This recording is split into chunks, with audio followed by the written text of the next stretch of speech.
As you know, the Troika mission has concluded what it had to conclude. That's good news for Greece, and that's good news for the euro area. I was discussing with the Prime Minister the fiscal targets of Greece, the structural reforms which have to be undertaken by Greece.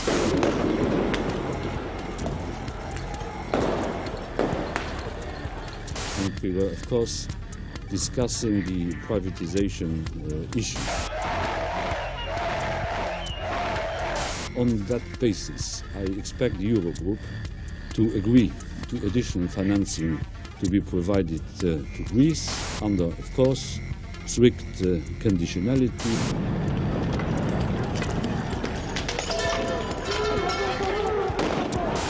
We have seen a growing lack of faith in our governance structures.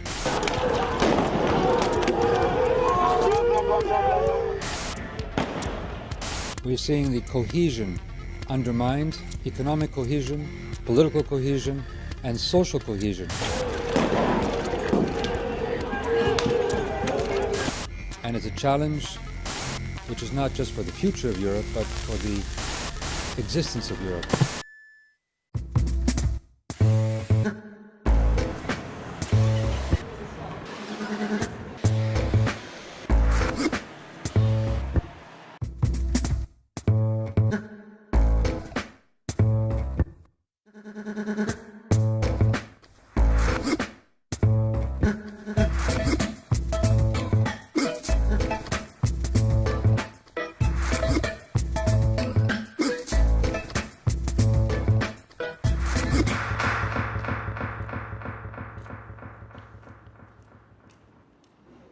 When it started in 2008, nobody could foresee what would happen and how bad it would be. We could hear from here and there that the Americans had this kind of problem, that kind of problem. Our government said, you know, we are okay. The Greeks lived in a myth of prosperity and well-being and everything, and all of a sudden everything collapsed. And it was so quick that people had not the time to really organize their lives. It was like a horrible nightmare all of a sudden. Greece today is in a state of absolute collapse at all levels, financially, socially and politically. The country is facing the 7th year of a deep recession. At the same time, the Greek state is struggling with a huge public debt.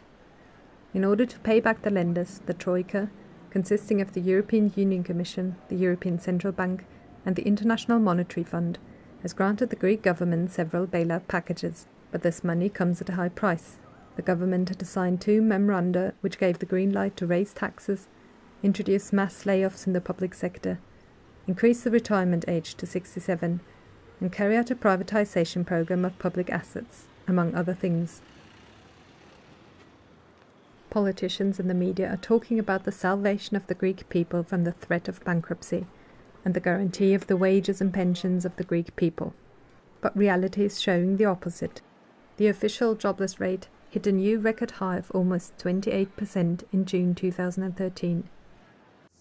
Everyone can feel that the real unemployment is more than 35%. But the shocking figure is that amongst the youth, the unemployment is more than 60%. Indeed, for those aged 15 to 24, the jobless rate registered a staggering 65% in May 2013. So almost 2 out of 3 young people are out of work. In the last 6 years alone, 1 million jobs have been destroyed. But even those who are still employed have to bear a massive reduction in their wages. You see an advertisement in the newspaper for a job that calls for somebody with a master's degree in this or that and this, highly qualified people. And you go there and they say it's something like 450 euro per month. And you go there and you find another 200 people waiting for the same job. And then one of them goes out and says, you know, one of the people of the company, and say, okay, the job will be paid 150, whoever wants it, you may stay, the others go away. I mean, they will create an army of unemployed youths, and not only young people, so they can come and find cheap labor like they do in Afghanistan or in Malaysia, and that's what their plan is for the whole of Southern Europe. That's the idea. Such low wages are not limited to some dodgy entrepreneurs on the black market. The state employment agency OAED offers a programme for temporary jobs. Workers in these 5-month positions at municipal and regional authorities earn less than €500. Almost every 1 or 2 months, we have new cuts in wages, we have new taxes, and it is calculated that the ability of Greek people to consume has fallen for more than 50% in the last 5 years. 4 million Greeks, in a population of 11 million, live below the poverty line, and almost 500,000 families have no monthly income at all. The number of people who live without electricity is about 300,000. We have people starving. We have children who cannot be vaccinated. We have people who do not have electricity or water supply to their houses anymore. Electricity bills and the water, and for water. They have all gone up. Everything is getting more expensive while the wages fall. It is dramatic. I mean, you can't say. Try to imagine the most dramatic thing. Try to imagine. And that's Greece right now. Actually, what I've seen is gentlemen with suits, you know, very well, young people going through the garbage to find food. Or, you know, trying to find oil tin cans to sell as metals, as scrap metal. We have a huge explosion of homelessness, of homeless people. You can see from their faces that some years ago they were just ordinary people, and this is a very shocking feeling for the Greek society. According to estimates, there are now over 20,000 homeless people all over Greece, although the real figure could be much higher. We started seeing friends who lost their jobs and they ended up in kitchen soups, cuisine on the street to find food, and they couldn't pay their rent and they couldn't pay their loans they had in the bank. And people started getting poorer and poorer, and of course started getting angrier and angrier as the time went by. So in my neighborhood,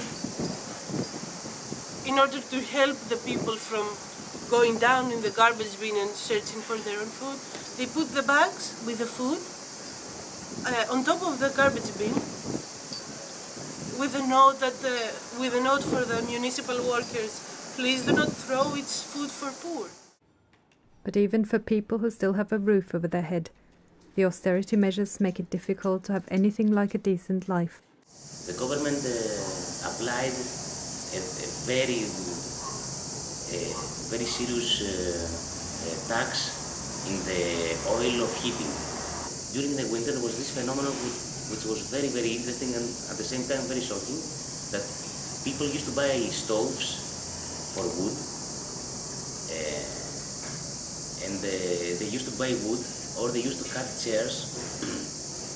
They were trying to find wood everywhere in order to burn wood to get warm inside their apartments. Poor people started chopping off trees of the roads, and in order to put to the fireplaces to warm themselves. And what they also did is not destroy, but actually cut off window doors made out of wood in order to provide themselves with some cheap logs put to the fireplace. But to see how the crisis also translates into environmental problems, because of the people burning all kinds of wood in their fireplaces, we had a huge problem with the fog, the smoke.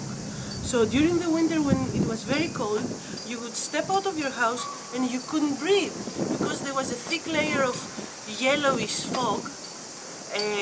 And many people with problems like asthma couldn't go out.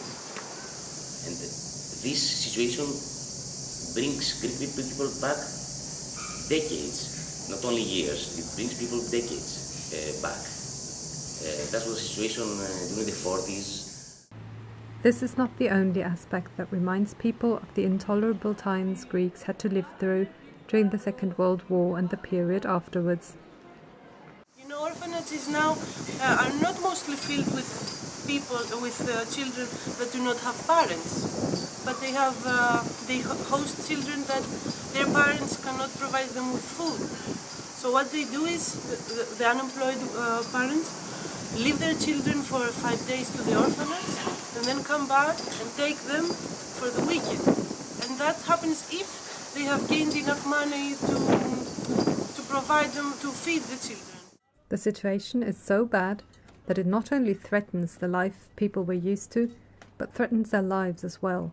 The median life expectancy has fallen by 2 or 3 years, which is horrible.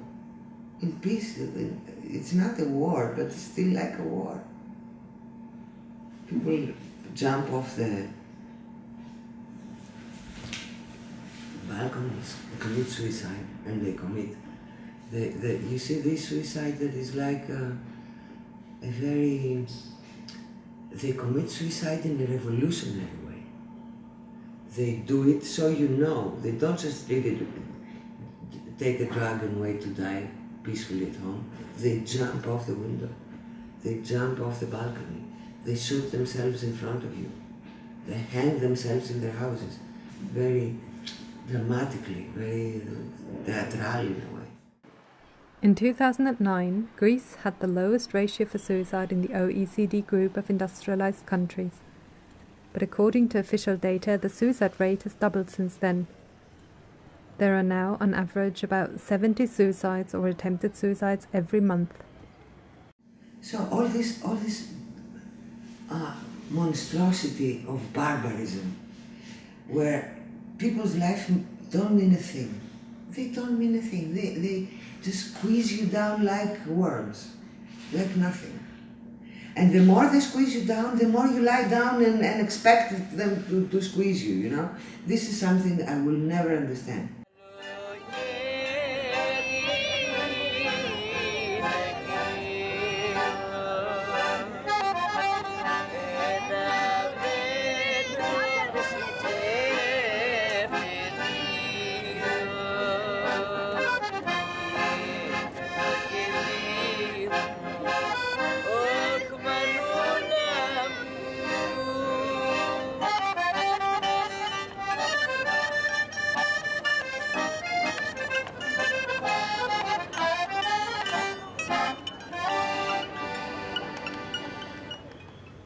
It is not only the private sector that is witnessing a wave of layoffs.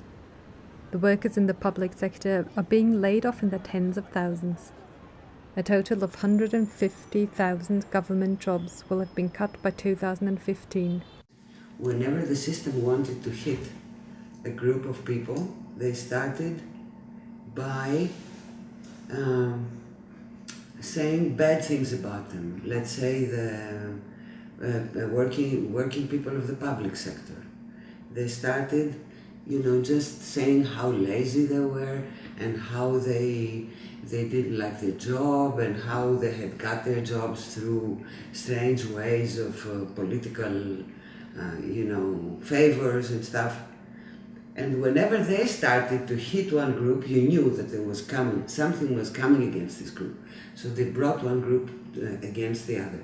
The farmers, and then the workers, and then the people working in the specific industry, and then the doctors, and you knew it.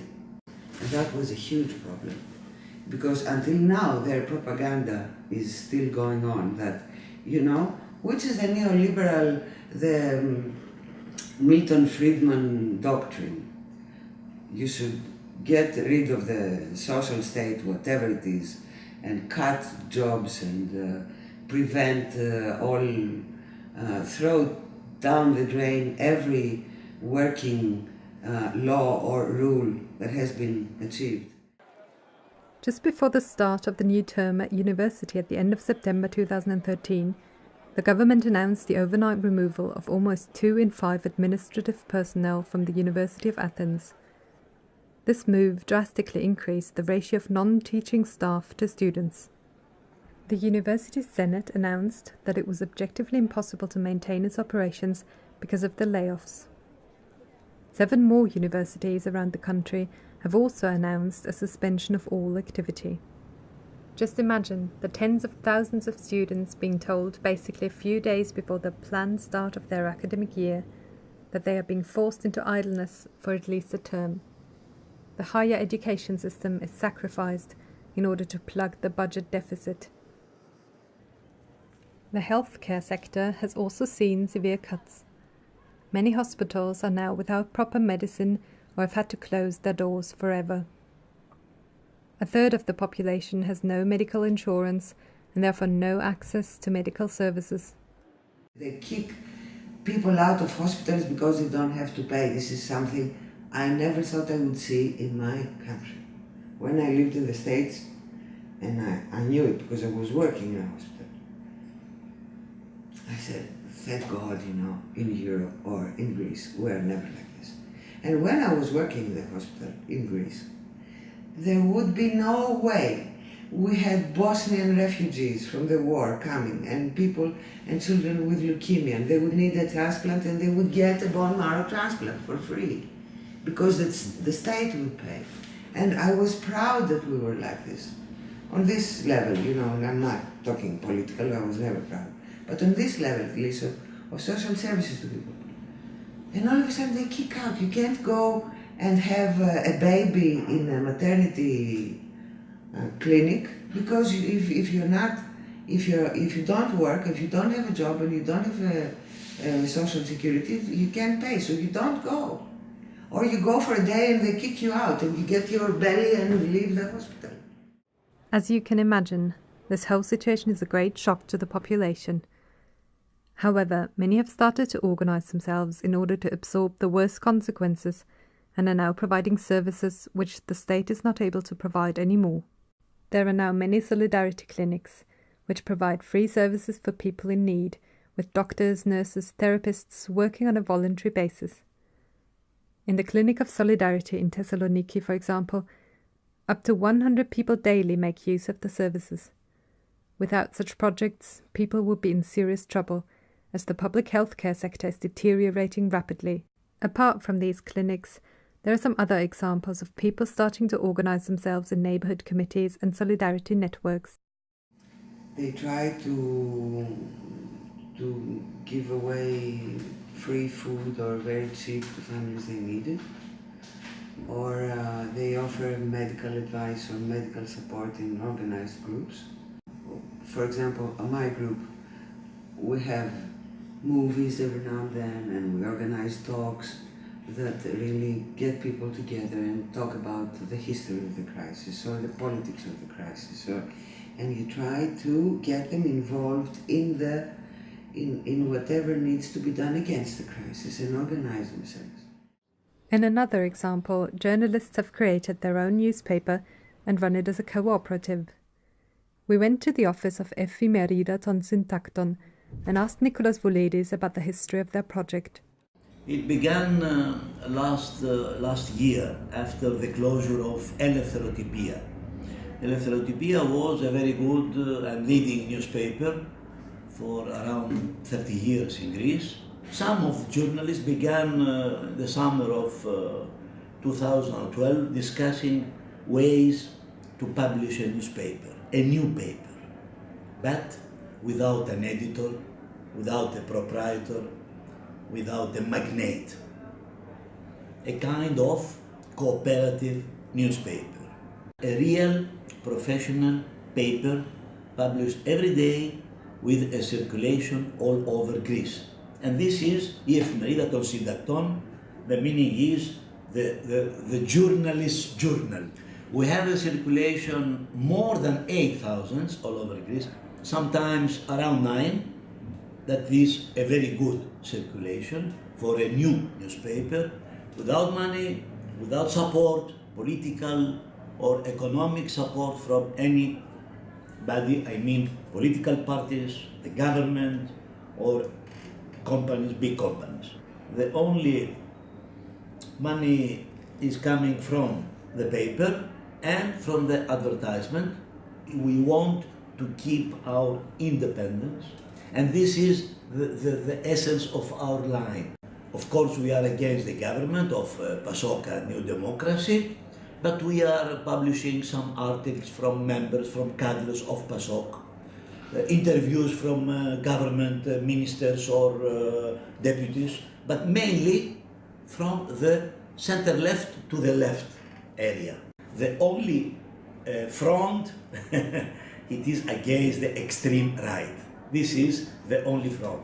The decisions of economic or administrative matters is a problem of the cooperative or the company, because the cooperative has founded a company to run the paper. But on the editorial, the stuff, the meaning, the text, this is a decision of the director and the meeting of the editors-in-chief. We are gathering here, we are discussing the main themes of the paper, and we are deciding with a consensus what will be the first item, what will be the title, and so on.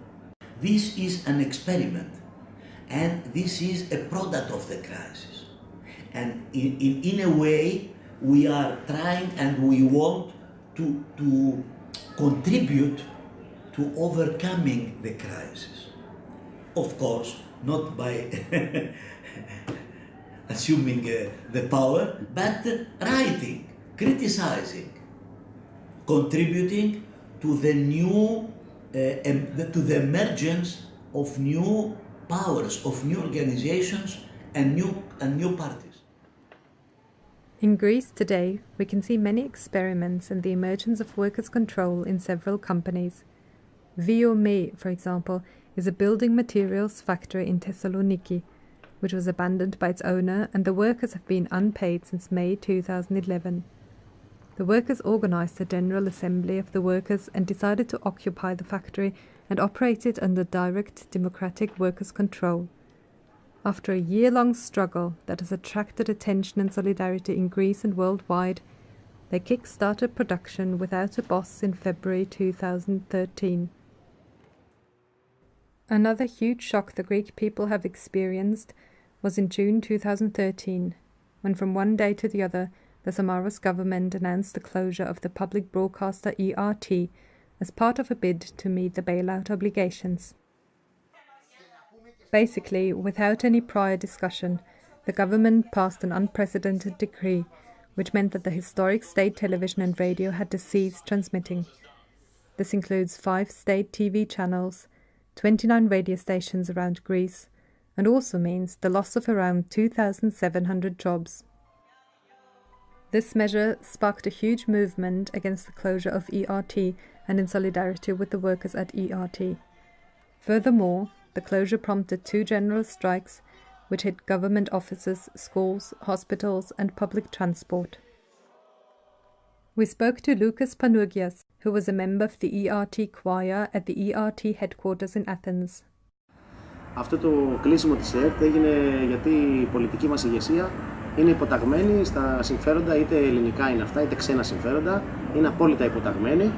Ακολουθώντας λοιπόν τις οδηγίες που τους δώσανε, αποφάσισαν ξαφνικά να πρωτοτυπήσουν παγκόσμια και να κλείσουν τη δημόσια ραδιοτηλεόραση της Ελλάδας. Government propaganda is trying to persuade Greek people that they have closed down a debt-ridden organization. Let's see how debt-ridden ERT really was. In 2011, ERT made a profit of 57 million euros, after paying 83 million euros in taxes, 26 million euros in VAT payments, 33 million euros in national insurance payments, and 24 million euros in other tax payments. In 2012, ERT contributed another 84 million euros in taxes. In the first 5 months of 2013, ERT's budget had a surplus of 40 million euros. Σκέφτονται να κλείσουν τους περιφερειακούς σταθμούς αν ξανανοίξει αυτό το νέο σχήμα. Πιθανόν να μην έχουμε περιφερειακούς σταθμούς. Έχω ένα απλό παράδειγμα να σας πω για τη Ρόδο, όπου εν λειτουργία η ΕΡΤ έχει ένα πομπό των 10 kW στη Ρόδο. Ο απέναντι όμως πομπός των Τούρκων είναι 100 kW και πέφτει πάνω στη συχνότητα ή έπεφτε πάνω στη συχνότητα. Όταν σταμάτησε στη συχνότητα της Ρόδου έπεσε καθαρά επάνω της και ακούνε μόνο τουρκικό ραδιόφωνο. Τα νησιά μας είναι αυτά που πλήττονται περισσότερο, γιατί στην υπηρετική Ελλάδα αναλογικά μας εκπέμπουν τα φύλια μέσα, οι τοπικοί σταθμοί που εκπέμπουν ΕΡΤ. Όμως στα νησιά έχουμε πρόβλημα σοβαρό, γιατί η πομπή των Τούρκων είναι πάρα πολύ δυνατή, όπως και η πομπή των Σκοπίων είναι δυνατή και πέφτουν πάνω στην Δυτική Μακεδονία.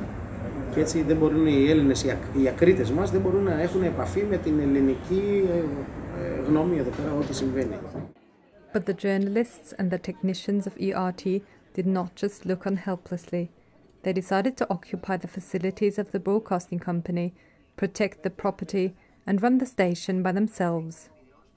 As it was not possible for them to broadcast via satellite, they started to transmit their militant program on the internet in digital format. Και μετά το άλλο που ίσως θα μπορούσαμε να πούμε είναι για το πώς λειτουργεί η ΕΡΤ σαν αυτοδιαχειριζόμενη, ας πούμε, που έχουν σίγουρα υπάρχουν και τριβές και μέσα, αλλά ίσως κάποια πράγματα που δουλεύουν πιο αποτελεσματικά, ίσως πιο δημιουργικά. Από εδώ δεν μπορούμε να αποκλείσουμε ανθρώπους που πιθανόν ήταν εγκάθετοι των πολιτικών ηγεσιών, που είχαν θέσεις εδώ μέσα με μισθούς μεγάλους. Αυτό δεν αφορά καθόλου τους 2.500 υπαλλήλους. Αφορά συγκεκριμένα 100 το πολύ ανθρώπους σε κάθε περίσταση. Ο ίδιος ο Κεντίκογλου έβαλε γύρω στα 25 άτομα μόνο το 2013. Το τελευταίο νομίζω τον έβαλε το Μάιο του 2013 και μετά από ένα μήνα έκλεισε την ΕΡΤ. Ουσιαστικά αυτό το Ρουσφέτη το είχε κάνει και φαίνεται θα το πούλησε σε αυτούς που το έκανε, ότι εγώ παιδιά σας έβαλα στην ΕΡΤ, αλλά η πολιτική άποψη ήταν ότι έπρεπε να κλείσουμε την ΕΡΤ. Σε αυτή την παγκόσμια πρωτοτυπία σίγουρα την πατήσανε από την παγκόσμια κοινή γνώμη, από τους ανθρώπους, τους τρίτους φορείς που ήταν εμπλεκόμενοι με την ΕΡΤ, όπως είναι η UEFA, FIFA, EBU, όλοι αυτοί είχαν συμβόλαια με την ΕΡΤ και μπορούσαν αυτή τη στιγμή να ζητάνε τα διαφυγόντα κέρδη τους και καλά θα κάνουν να τα ζητήσουν για να φανεί στην παγκόσμια κοινή γνώμη τι ζημιά προκάλεσαν αυτοί οι πρόχειροι σχεδιασμοί που κάνει αυτή η αστεία κυβέρνηση η σημερινή. Διαφυλάττουμε τη δημόσια περιουσία γιατί είναι λεφτά του ελληνικού λαού αυτά. Δεν είναι λεφτά κανενός από αυτών, των πολιτικών, και έχουμε υποχρέωση απέναντι στον ελληνικό λαό να τα διαφυλάξουμε. In a blow against culture, the closure of ERT does not only affect the TV and radio channels, but also the ERT orchestra and the ERT choir. Κλείσανε λοιπόν, αποφάσισαν να κλείσουν τα μουσικά σύνολα, διαβάλλοντάς τα από το στόμα επίσημα, από τα επίσημα χείλη του κυβερνητικού εκπροσώπου Σίμου και Δίκογλου. Είναι αυτός που το 2010 ερχόταν στις πορείες μαζί μας κατά της πολιτικής του Πασόκ. Βρίζοντας λοιπόν την πολιτική του Πασόκ που ήθελε να κλείσει την ΕΤΕΝΑ μόνο και τη ραδιοτηλεόραση. Αυτός λοιπόν ο ίδιος άνθρωπος που τον σώσαμε από τα χέρια των ΜΑΤ σε μια πορεία που είχαμε το 2010, είναι ο ίδιος άνθρωπος που βγήκε και έκανε το διάγγελμα του κλεισίματος της ΕΡΤ. Έκλεισε λοιπόν όλες τις δραστηριότητες της ΕΡΤ, λέγοντας ότι τα μουσικά σύνολα δεν θα ξαναυπάρξουν ποτέ. Τα μουσικά σύνολα δεν τα κλείσαν οι Γερμανοί, όμως το 1940 εδώ στην Ελλάδα δεν έκλεισαν την Εθνική Συμφωνική Ορχήστρα που από τότε υπήρχε. Και η τρεκομματική αυτή κυβέρνηση το 2013 έκλεισε την ΕΡΤ και τις δράσεις της όλες. Δεν υπάρχει λοιπόν κάποιο σχέδιο για μας. Έχουμε μία συμπαράσταση από όλο τον κόσμο. Έχουμε λάβει επιστολές και βίντεο από το Ισραήλ, από τα ευρωπαϊκά παρόμοια, από τις ευρωπαϊκές ραδιοφωνίες τηλεοράσεις που έχουν μουσικά σύνολα και λένε δεν μπορεί να συμβεί αυτό είναι χτύπημα στον πολιτισμό. We were lucky enough to take part in a rehearsal of the orchestra, which later that evening had played at a public solidarity event outside the headquarters.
In the end, after workers had kept broadcasting live for 5 months, riot police raided the headquarters. In the dead of night, they stormed the building using tear gas to gain entry. The police formed a cordon round the building before going from room to room to evacuate protesters. They arrested those who refused to go. The sudden closure of a 75-year-old institution is seen by many Greeks as an attack on democracy. The way the state and the police forces are behaving brings back memories of the military dictatorship of the 60s and 70s. Να είσαι περήφανος όταν μιλάς στον πατέρα σου, ρε μαλάκα! Τώρα που θα μιλάς στον πατέρα σου, να είσαι περήφανος, ρε μαλάκα! Να είσαι περήφανος, ρε αρχίδι!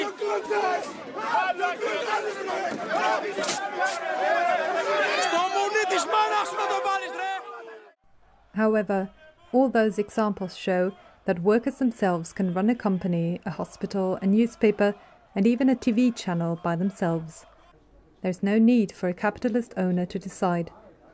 The workers themselves know very well what needs to be done in the production process or in running a hospital. This surely illustrates the way forward to a future society. However, at the same time it also shows the limits those experiments are facing while remaining in a capitalist environment. While a company under workers' control is able to democratically decide everything inside the factory, it is forced to operate as a cooperative according to the laws of the market. That means that it is still necessary for them to make a profit to keep the company going. Over the past decade, we have often seen a number of problems arising from this, as for example in Venezuela. It is very difficult for islands of workers' control to survive in a great sea of capitalism. And as we have seen with the example of ERT, the capitalist state is not keen in tolerating for any length of time something that could be a model for other workers to follow.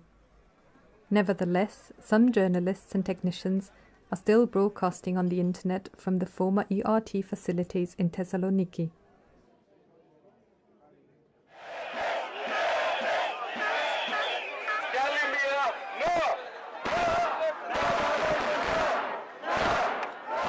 In the last few years, Greek people have been out on the streets in countless demonstrations and occupations of squares, fighting against austerity measures. Actually, this movement, that was mainly in Sidama Square, but in all the big city squares of Greece, believed that they could win. They were inspired by the big revolutionary movement of the Arab world. There was an opinion poll that showed that more from 60% of the people that were asked believed that this movement could win the government, that the government would not pass the memorandum because it was massive. But of course the government managed to pass the memorandum. They voted despite the small crisis they had. And after this there was a period of disappointment for many of the working class and the youth that didn't last long. After this we had very massive working class struggles, general strikes that were really different than the previous period. These general strikes had massive support, and they were massive on the streets, and there was a difference in the political slogans. They were political this time, not only fight for better wages, fight for better pensions, but down to the government and one political solution. And this was a very different language that the working class started to speak. Since the beginning of the crisis, workers have gone on several 24-hour and even 48-hour strikes, adding up to an incredible total number of around 30 strike days. While in many other countries a general strike to counter cuts would be a big step forward, many in Greece believe that those general strikes have become a means not to change something fundamentally, but just to let off steam. While the workers and youth have fought many times in a courageous manner on the streets and have had to face heavy police repression, the trade union bureaucracy is shunning away from a major confrontation with the government. There has to be a perspective for them. They can't have a struggle, a fight like this forever without a specific target. During the massive movement in solidarity with the occupation of the state broadcasting station ERT, the mood for more radical measures was ripe. This should be a call for an indefinite general strike, because there was this huge support from the people, and many trade union leaders and whole confederations have supported the idea of indefinite general strike. But there's the general confederation that did not such a thing. It did not call for general strike. Nowadays, the working class is the absolute majority in Greek society, and by workers we not only mean blue-collar workers operating on the factory floor, but also white-collar workers in an office, for example. That includes everyone who subsists on a wage, or, in Marxist terms, everyone who has to sell his or her labour power to a member of the capitalist class. And although workers are the ones producing almost all the wealth in the economy, they are the ones who have to bear the brunt when things get worse. One way for workers to defend their rights is a strike or a general strike. So just imagine an indefinite all-out general strike. Not a light bulb shines, not a telephone rings, not a wheel turns when workers all over the country down tools. In this way, one could also see who holds real power in their hands. But once the country grinds to a halt in an all-out general strike, the focus would shift from the purely economic level to the political level. As I said, they said that we must now have a political solution. There must be a change of power. And this is a revolutionary element in the situation, which expressed itself in the massive vote for Syriza and the collapse of the PASOK party. In the elections of June 2012, the Social Democratic Party PASOK, after having been the largest party in the outgoing coalition government, saw an unprecedented electoral collapse by 30 percentage points to just around 13%. This was due to the fact that the leadership of that party betrayed its own party base by carrying out austerity measures. The left coalition of Syriza, on the other hand, increased its share from not even 5% in the June 2009 elections to almost 27%. So there was a big swing of the working class to Syriza. The working class now believes that wants Syriza to become its tool to change things, to express itself in power.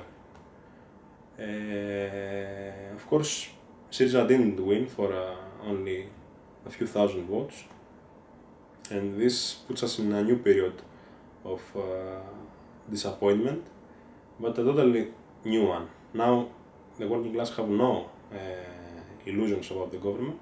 They know it's going to attack them hard. They know it's weak. It's a three-party government that could collapse anytime. The Conservative Party New Democracy was the largest party after the elections. However, it only managed to piece together a coalition because of the bonus of 50 MPs that the party coming first gets on top of the MPs it got in the elections. The collapse almost came true, as the DEMA party resigned from the government because of the decision by the Prime Minister Samaras to close the public broadcaster ERT. That leaves only two parties, New Democracy and PASOK, in an unstable government. Despite the vicious campaign against Syriza in national and international media outlets, Syriza and its leader Alexis Tsipras were the biggest winners in these elections and came second.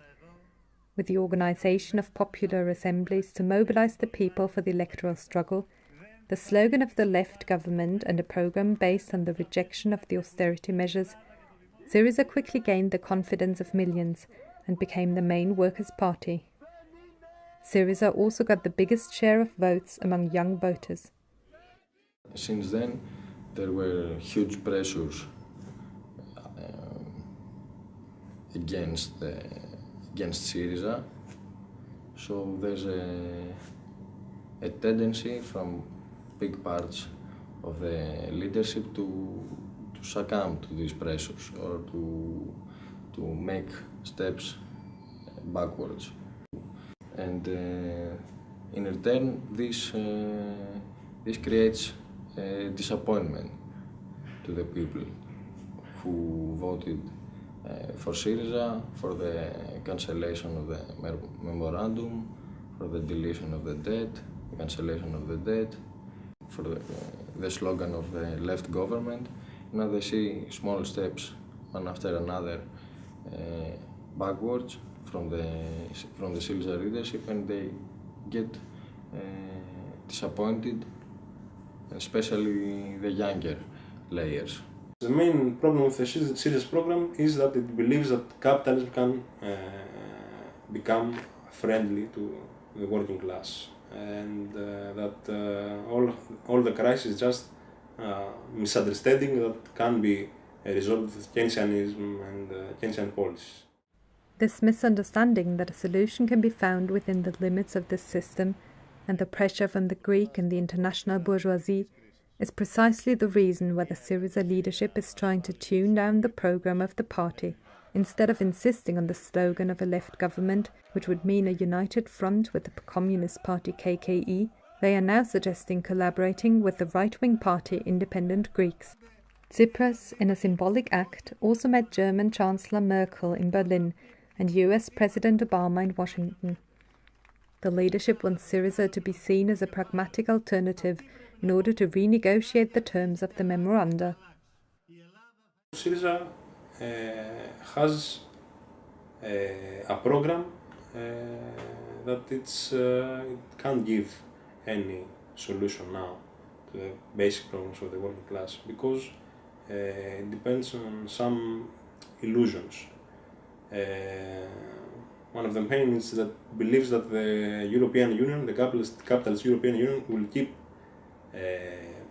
giving them money for them to do social policy, which is not going, of course, to happen, because if Greece starts taking money from the European Union to give to the pensioners and the workers, then this Spain will ask the same, Portugal will ask the same, and the German bourgeoisie is not ready to do such a thing. You don't have a mass turn of people and youth and workers to organize in Syriza, to become members of Syriza. It's still an electoral support. This is partly because they have become skeptical, having second thoughts about the intentions of Syriza leadership. And this also has again the effect that there's less pressure from the movement to Syriza leadership. However, Syriza is the leading party in the opinion polls, and it is still the force that could change society. The communist tendency of Syriza believes there is a need for political and trade union militants to get organized inside Syriza and change the party's program from within, to bring it up to the task which is imposed by the situation Greek society is facing. The communist tendency of Syriza is a tendency of members of Syriza who support the need not to go back and move away from the radical slogans, but on the contrary, the need to radicalize even more the program of the party, the slogans, its attitude during strike movements or other movements.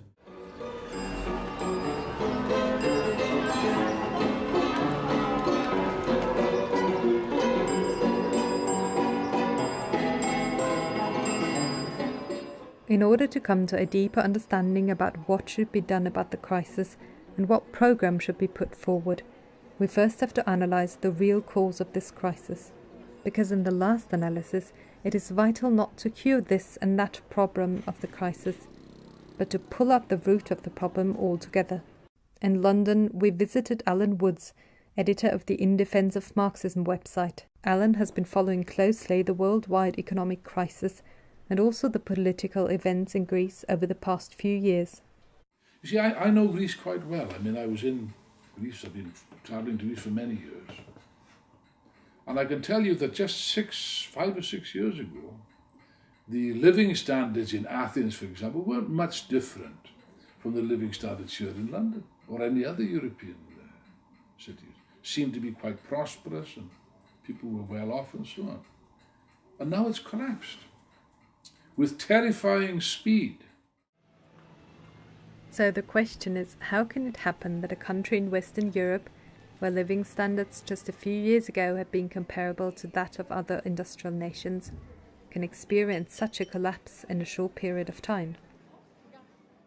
This is the most serious, the deepest crisis, probably for 200 years. Even the orthodox economists now admit it's the most serious crisis for 60 years. That is to say, the most serious crisis since the Great Depression of the 1930s.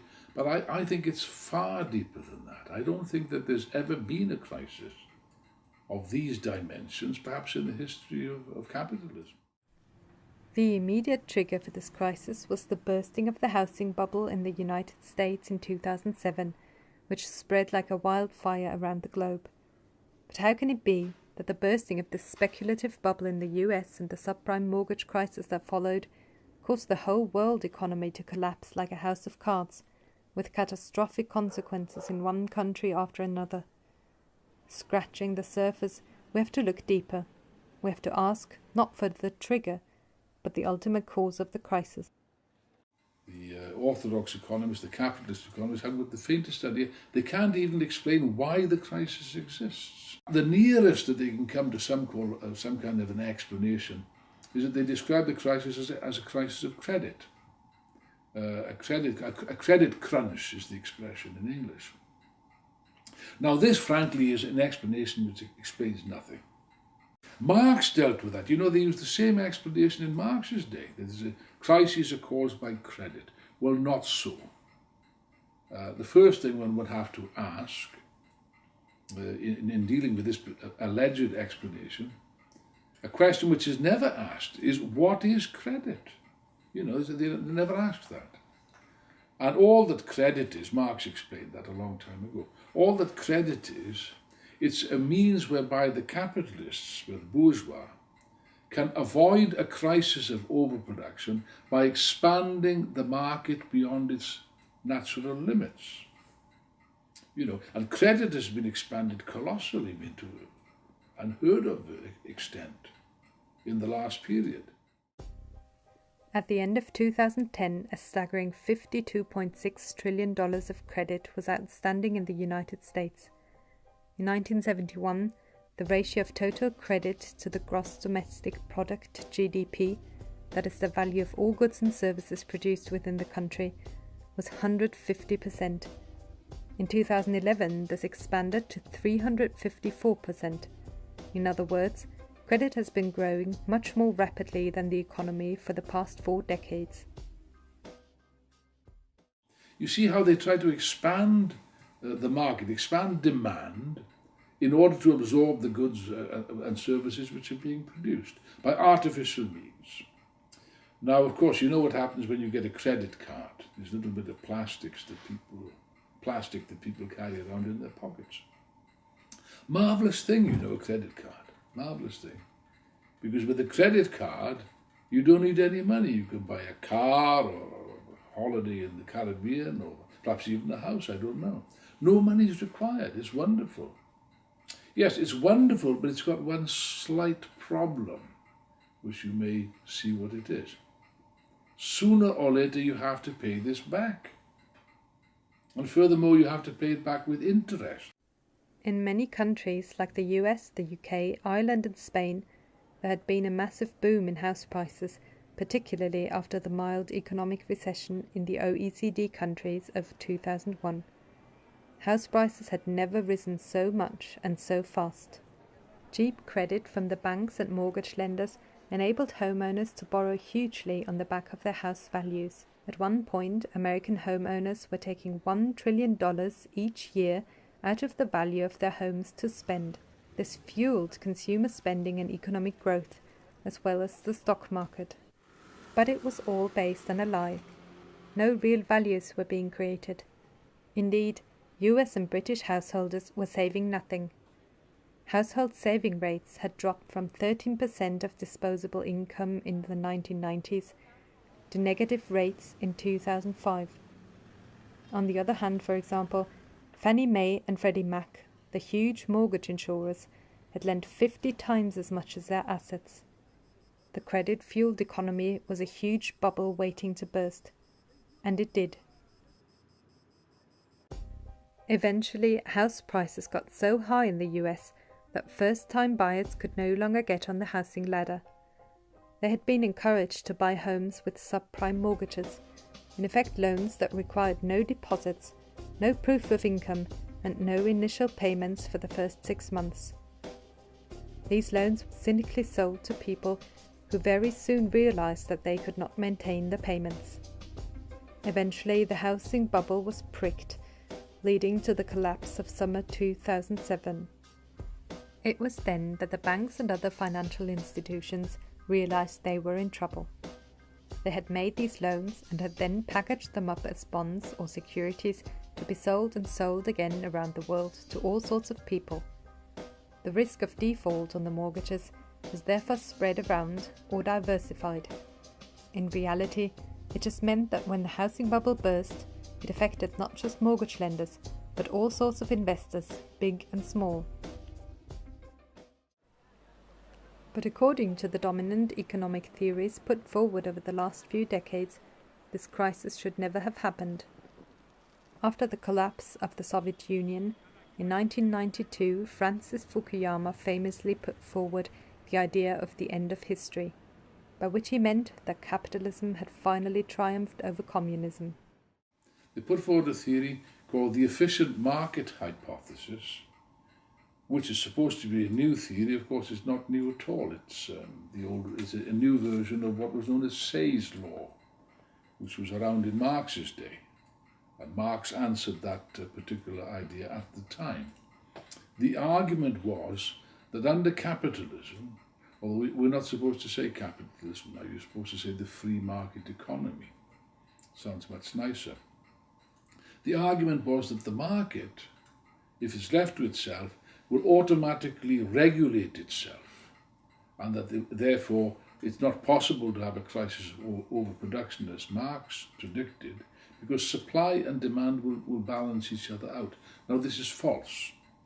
There is no such automatic regulator in the market system. On the contrary, the capitalist system has an inbuilt central contradiction, which is overproduction, whereby constantly production overshoots the narrow limits of the market, and this is precisely what you have at the present time.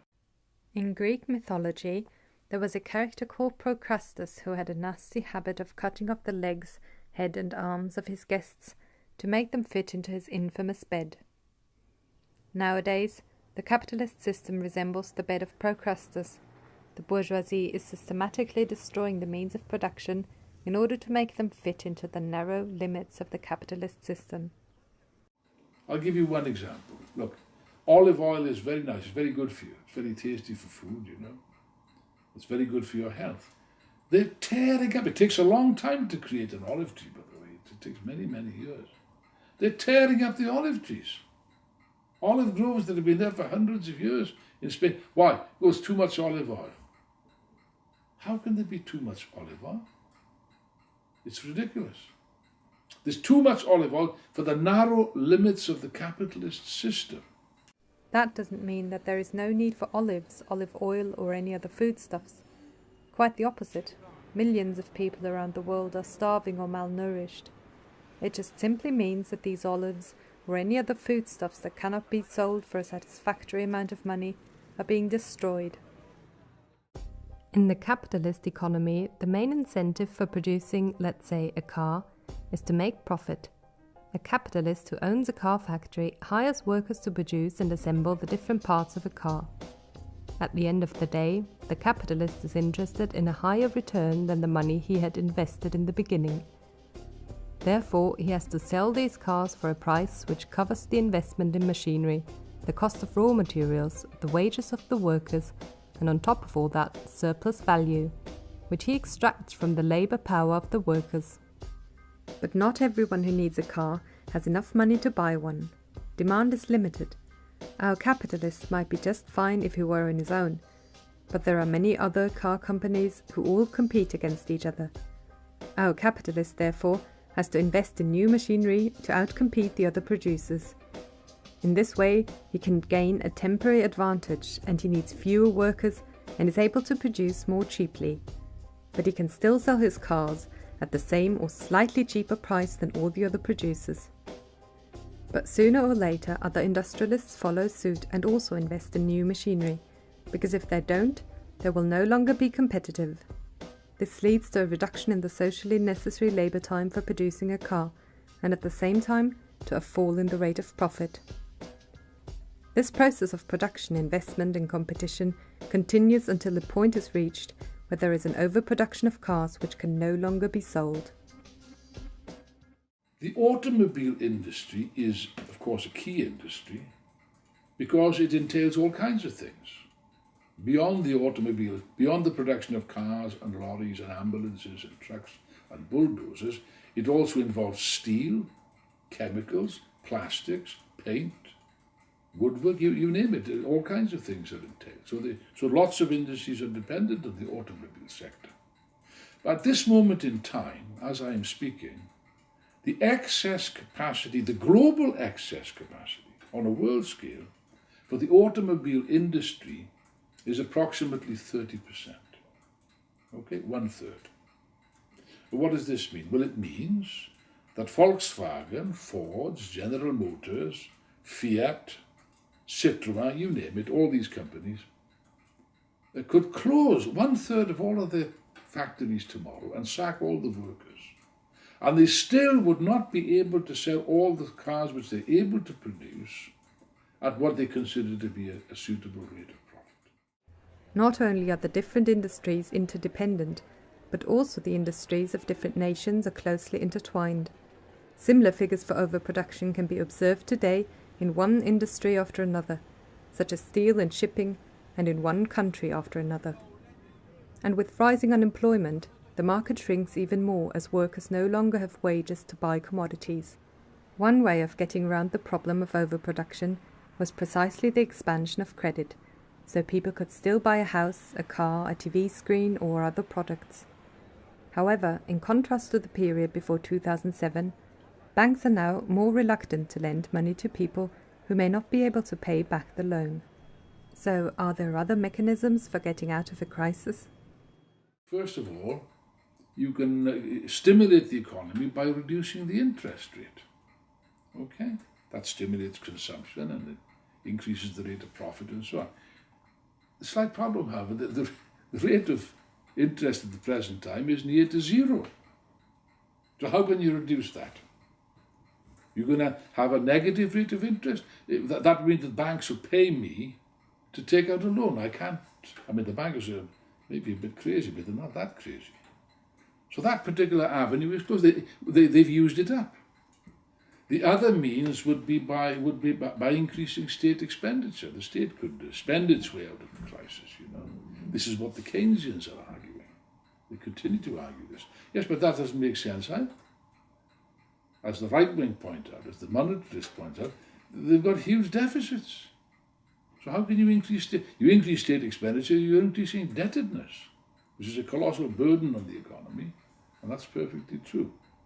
In other words, what I'm saying to you is that the mechanisms by which the bourgeoisie normally would get out of a crisis have already been used up.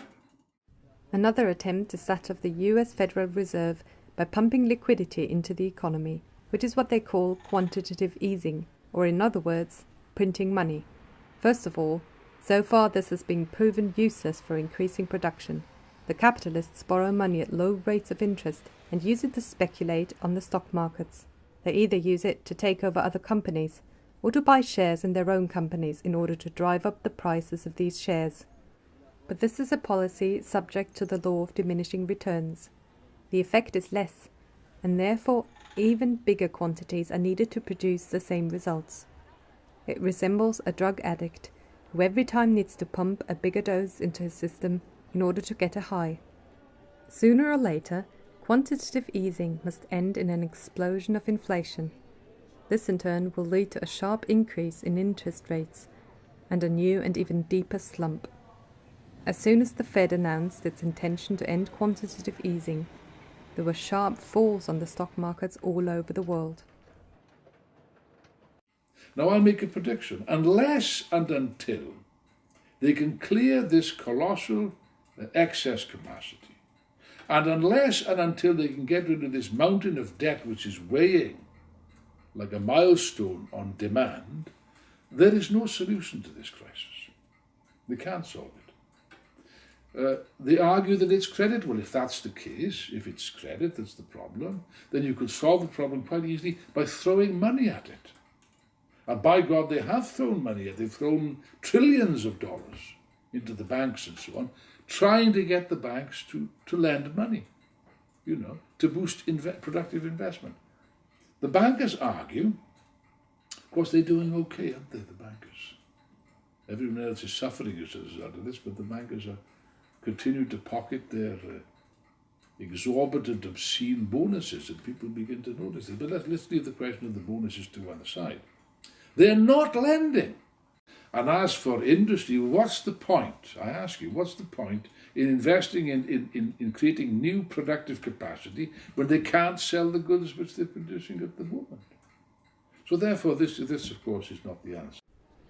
Non-financial companies in the United States are sitting on a mountain of more than $2 trillion in cash at hand. There are similar figures for European companies, who also have a cash hoard of 2 trillion euros. In Britain, the cash hoard of companies has been growing by £75 billion annually since the crisis began. But this money is just not being invested. In theory, the purpose of making profit is to reinvest and hence give incentives to innovation and create jobs. Capitalism in this regard had a progressive role in its early days. However, nowadays the capitalist system has outlived its progressive role. Trillions of dollars and euros are hoarded and concentrated in a few hands, while on the other hand, millions are finding it difficult to make ends meet. In the 90s and the 80s, where vast profits were being made, obscene profits were being made, in this huge carnival of orgy of money making.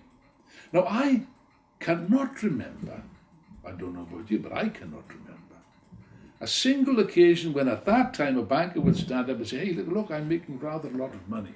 I think maybe we should give a little bit to the state, perhaps maybe to build a few hospitals or money for the old age pensioners. Can you remember a banker ever saying that? No, I can't remember that. I don't think such a speech was ever made. However, what they used to say, the state must stay out. You know that? The state must not interfere with the economy. There must be no regulation. No, this was supposed to be an impediment against, the market, against free enterprise and so on. Okay, so as a result, you get this orgy of speculation. When it collapsed, as it inevitably had to collapse, what did they say? They say, well, we've made a loss, too bad, this is the market, this is free enterprise. Oh, no. Did they say the state must stay out? The government has got no role to play? They didn't say that at all. They went rushing to the state, to the government with their hands outstretched, not asking for money, but demanding money. That's a criminal offence, in this country at least, to demand money with menaces. The attempt to save the banking system and big companies by injecting huge amounts of state money, that is taxpayers' money, is one of the main factors behind the recent massive increase of state debt. In 2008, The Greek debt with 112.9% of GDP was already quite high. It jumped to 160.5% in the first quarter of 2013 due to the recession and bailouts, and is forecasted to rise even more. Greece had to undergo a haircut, meaning a partial default in 2012, but still needed more cash in order not to default completely. The Greek government signed 2 memoranda of understanding with the Troika in order to receive rescue packages. But this is a euphemism. We are fooled into believing that the European Union, the European Central Bank and the IMF are helping the Greek people. Well, not so. Between March 2010 and June 2013, the Troika transferred a total of 23 installments comprising 206.9 billion euros. 28% were used for the recapitalization of Greek banks, and about 50% went straight to the creditors of the Greek state, which are mainly German, French and other banks, instead of letting the creditors bear the risk for which they had received high interest payments before. 0.43% went to the Greek share of the ESM, the European Stability Mechanism. About 22% went into the national budget or couldn't be definitely attributed anymore. But if you look closer, a big part of this particular share, or about 16% of the total money, was actually used for the payment of interest. Therefore, only about 6% of the tranches made its way into the national budget. In other words, a total of 94%, or 194.8 billion euros, of the so-called rescue package was used to help out not the Greek people, but the financial sector. And moreover, from the 12 billion euros that made it into the national budget, 10 billion were put into military spending.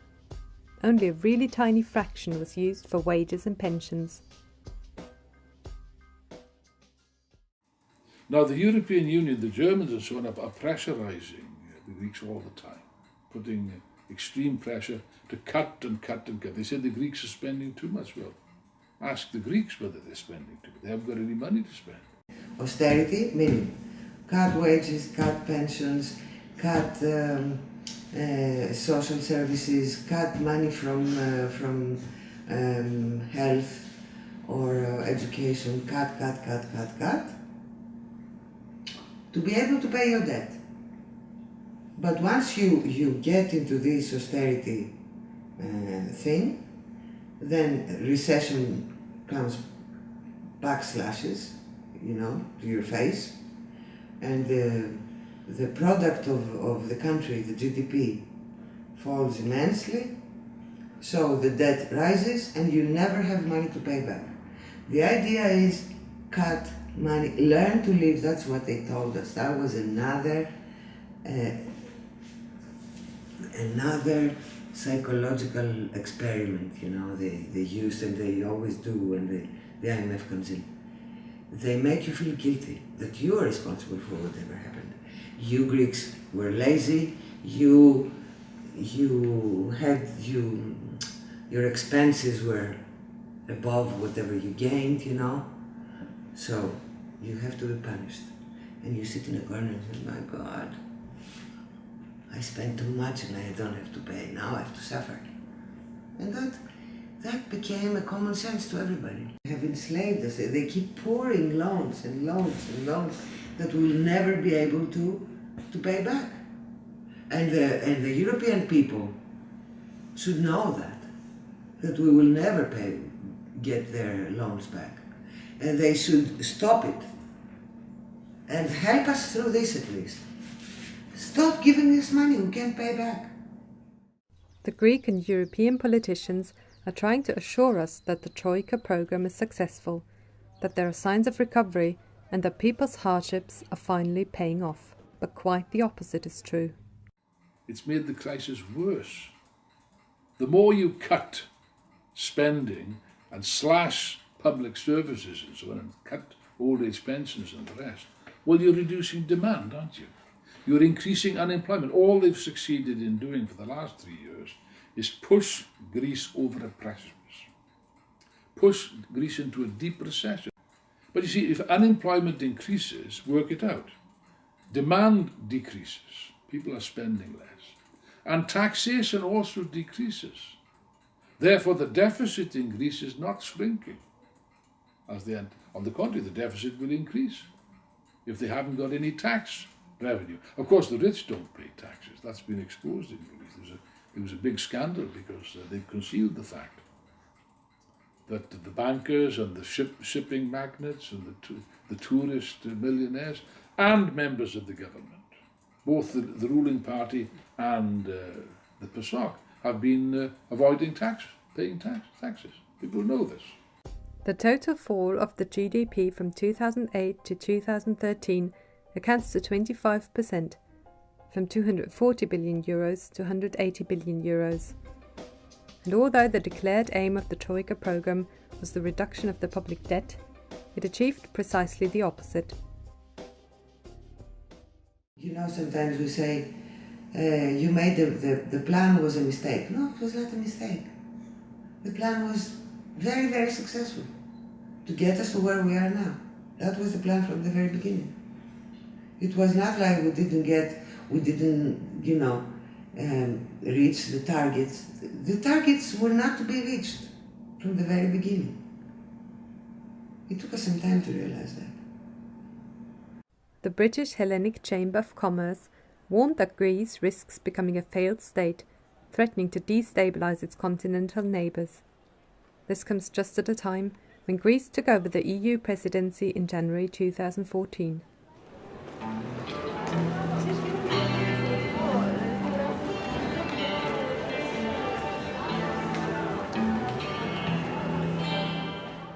The question remains why especially Greece and other southern European countries are facing this deep crisis as compared to a country like Germany, which is at the moment still better off and is the one dictating the terms of the Troika programme.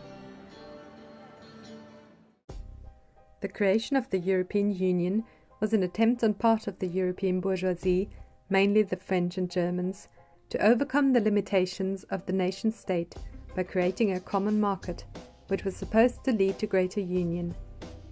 The introduction of a common currency was supposed to constitute a major step in that direction. However, on a capitalist basis, the attempt to create a rigid currency arrangement that was supposed to be equally applicable to economies as different as Germany and Greece was bound to fail. It could work as long as the boom lasted, but the advent of a slump has brought to the fore all the national contradictions and antagonisms. The euro is not the cause of the crisis of European capitalism, but it has enormously exacerbated the problems, especially of the weaker economies. In the past, the Greek and Italian governments could partially get out of trouble by devaluing the currency. Now this route is barred to them. The only alternative is what they now refer to as internal devaluation. As products cannot gain competitiveness through the devaluation of the currency, wages must be driven down instead. This means a regime of permanent austerity and a tax on living standards. The main factor for the imbalances in the European Union are the different strengths of the productive sector. Through the European Union, Greece was forced to change and become a country of services. We would be the waitresses of Europe, to wait on tourists. That would be our fate. We had sectors of economy, of production and factories that were very, very good, and they had developed for years, and they had experience, and they shut it down because they were not competitive anymore. This competition thing, they were not competitive. So we were left. No, the farming sector was going down the drain because the guidelines were given by the European Union. Everything was, planned by the European Union. The main source of success of Germany is its position on the world market of industrial goods. It used perfectly the lowering of the interest rates in the southern European countries that followed the establishment of the Eurozone. Basically, it exported industrial goods and financed the export through giving credits to the buyers of its goods at the same time. This led to an uneven development of the current accounts of the European nations. In 1998, the balance of Germany's current account was minus 0.6% of the GDP, but it managed to increase this to plus 6.1% in 2010. That means that Germany's income by exporting goods and services is greater than what it spends on imports. At the same time, the balance of the Greek current account fell from minus 3.2 to minus 12.1% of the GDP in the same period. Money was coming in from the European Union. The European Union wanted Greeks to have money to buy their products, or the BMWs, or the arms and the ships and the submarines and everything. So we were given money. They knew that we didn't handle it correctly. They didn't intervene when they should, okay? And all of a sudden we were flat on our backs. And they could see it coming, they didn't stop it, and then they found this guinea pig, Greece, to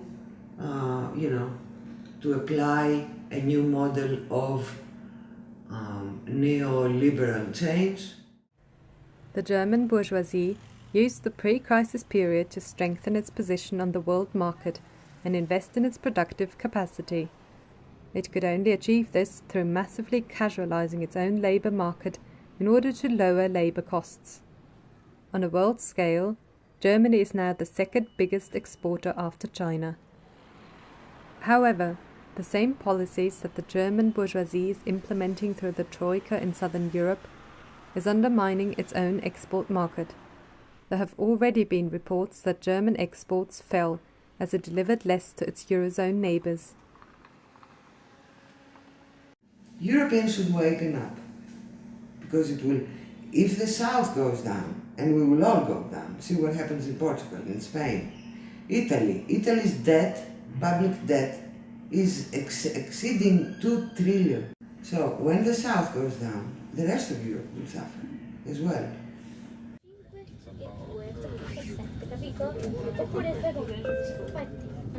Buongiorno, il treno fermerà a Bologna Centrale e arriverà a Milano Centrale. Italy's public debt constitutes almost a quarter of the total debt in the Eurozone. We got curious about this startling figure and went to Milan. There we spoke to Claudio Bellotti, who wrote a book with the Italian title Crisi, Debito, Default, Rompere con l'Utopia, which in English means Crisis, Debt, Default, Break with the Utopia. What we see almost everywhere, certainly in Greece, in Italy, but also in Spain and Germany, is that the existing political system, the existing political parties, both on the right and the so-called reformist party, I mean the socialist parties, the social democratic parties, or the Democratic Party in Italy, all these try to cling together, to come closer to each other, because they are all so they are called by the ruling class to fulfill their national duty, as they put it. It is to save what they call the nation, which means to save their banks, their enterprises, and their money, basically. And it's almost like a war coalition. The Italian Prime Minister Monti said we are at war. And he said we are at war to save Italy, to stay in the euro, but what they actually mean is we are at war against the people, against the workers, against the pensioners, against the youth, in order to withdraw every single reform and every single element of the welfare state, of social reforms which were conquered in the past through very hard struggles. The terminology, the propaganda, the ideas was precisely a war propaganda. We must pay back the debt. We lived above our possibilities, and which is quite fun to be told by people who work for Goldman Sachs for hundreds of thousands of euros or dollars wage every year. Basically, we had two main positions in the political debate. The government said we must pay full stop, and therefore every measure is justified for that. And the center-left and also the trade union leaders who said, well, we accept the idea that the debt must be repaid, of course. We must be serious. As they say, we must do our homeworks. But we would like to have it done in a, how do you say, more human way, with more equality. The rich people should also pay something, and we should not destroy the economy by repaying the debt. But basically it was just noise, because after all they voted everything in parliament, and as far as the trade union leaders, they did absolutely nothing to stop these measures, particularly the counter-reform on pensions, which was very, very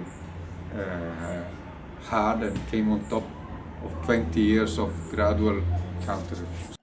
Italy has seen a number of huge demonstrations and strikes against those austerity measures in the last few years. The workers and youth fought a courageous fight against the measures of the government. But as in Greece, also in Italy, general strikes became a tool of the bureaucracy and the trade union leadership to let off steam without changing anything substantially. The politically advanced layers tried to find a way out of this situation. When in some sectors of the left, of the trade union left, of more left-wing forces, including the Rifondazione Comunista and other forces, a debate came out on the question, is it really necessary and correct that we assume we have to pay for this debt? We thought it was a step forward, because it was in a situation of national unity, of union sacrée. At last someone began to say, well, we shouldn't be paying. The workers, the pensioners, the youth shouldn't be paying for that. In 2012, the Comitato Non Debito, the No Debt Committee, was formed. It is an umbrella body bringing together several organizations. Although it is not a mass movement, it was thanks to them that the first nationwide protests took place against the former National Unity government, headed by Mario Monti. Of course, the idea that the working class must not pay for the crisis is absolutely correct. But this doesn't just reduce itself to the idea of default, because some radical economists put forward the idea that the point is that the states must have the right to default, like a private enterprise or like a family when they cannot repay their debts. And seems that this idea was very clever, very attractive. But as a matter of fact, the question of the national debt is just one aspect, one manifestation of the crisis, if you like. And to default can mean many different things. In many revolutions in history, debts were not repaid, of course, starting from the Russian Revolution, the French Revolution, and so on. But in itself, the idea of default was bent to another meaning. That is, that it could be enough to avoid the worst consequence of the crisis without questioning the system as a whole. The supporters of the Marxist tendency of falce martello have been part of the Comitato Non Debito from day one. They put forward their ideas in the committee in order to deepen people's understanding about the real cause of the crisis and what should be done with the debt. We led a polemics against this and other superficial analysis of the nature of the crisis, because at the end, if you look at the very essential point, all these analyses have a common starting point, although they do not declare it openly sometimes. That is, that you can separate finance or finance capital from capitalism in general.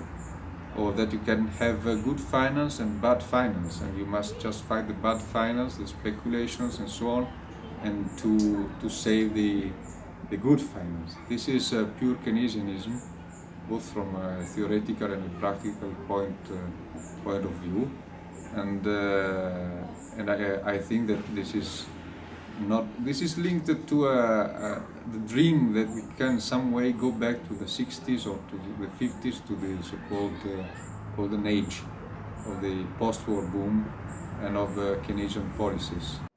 But the fact that the public debt in the G20 economies has been increasing since the mid-1970s is precisely an expression that this golden age came to an end many decades ago. The mechanism of the public debt is, like credit, an integral part of the functioning of the capitalist system.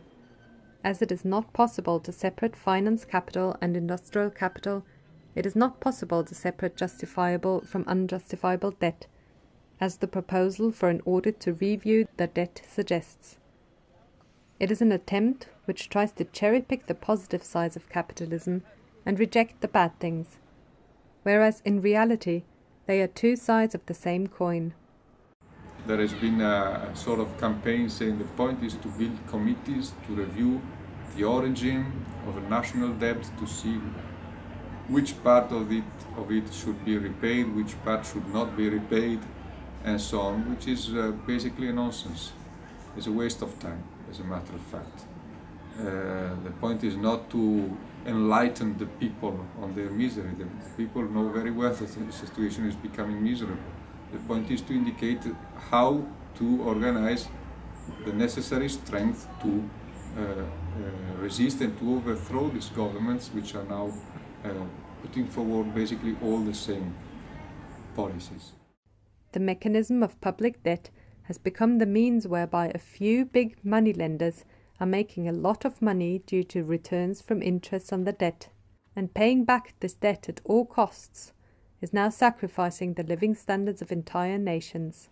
The idea that the solution is to refuse to pay the debt or some parts of the debt while remaining within the Eurozone or capitalism in general is typical of utopian ideas. First of all, within the system the creditors have legally attested rights to their returns, even if a particular contract is considered immoral by some. An ethical viewpoint will take us no step forward. A state which does not pay back its debt would feel the combined wrath of the international capitalist class.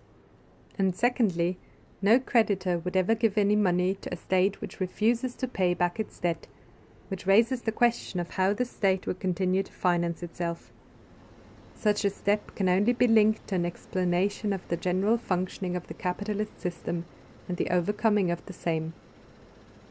It would bluntly state the question of power and has therefore revolutionary implications. In our opinion, this is exactly on the order of the day. When you look around today, it is becoming clearer that this system offers no way out. In one country after another, the crisis is deepening. In every country, the bourgeoisie is trying to restore economic equilibrium, but at the same time is therefore destroying the social and political equilibrium, not only in Europe. It is a worldwide crisis that has worldwide revolutionary implications. In the last decade, Latin America was the hotspot for revolutionary mass movements. It was replaced by the Arab world, where in the last few years we saw a number of revolutionary movements that toppled dictators, such as in Egypt or Tunisia.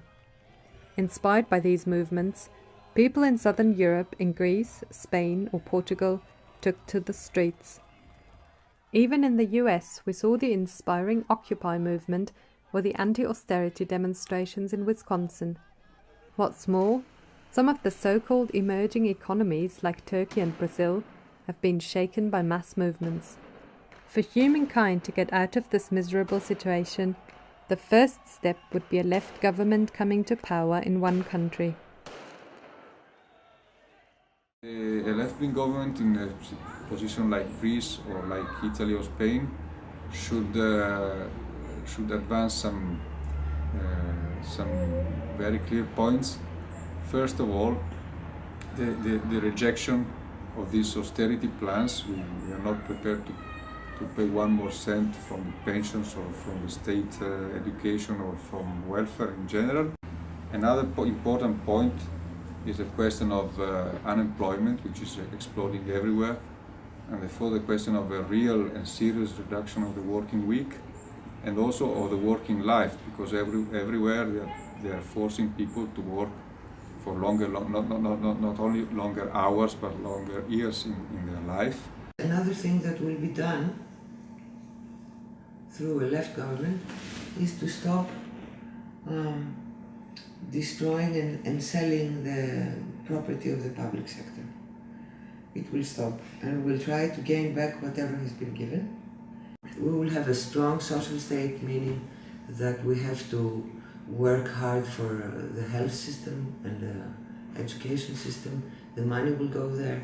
The money won't go to the lenders. They should know that. There's also the need of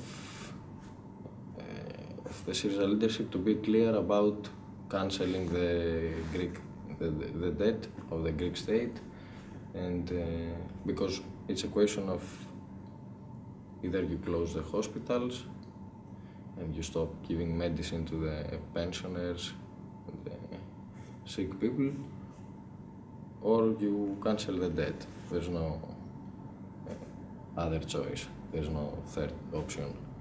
These sort of points, which are not the solution, but measures of initial self-defense in order to avoid this catastrophe which is impending upon us.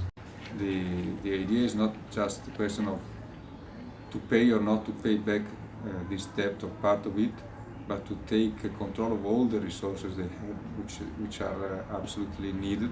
This crisis is a huge shock for the youth and the working class, and that has an effect in people's consciousness, what they believe about their lives, about society. If you ask an ordinary man or a woman, if you put forward the question, what do you think that should happen in Greece? And if you ask him, do you really believe that a revolution should take place in Greece? They will say, yes, we need a revolution. Maybe they cannot understand what that means, or what does a revolution mean, or how will it be. But this reflects the consciousness of the people that they have realized that very, very serious things must change in order to make their lives better.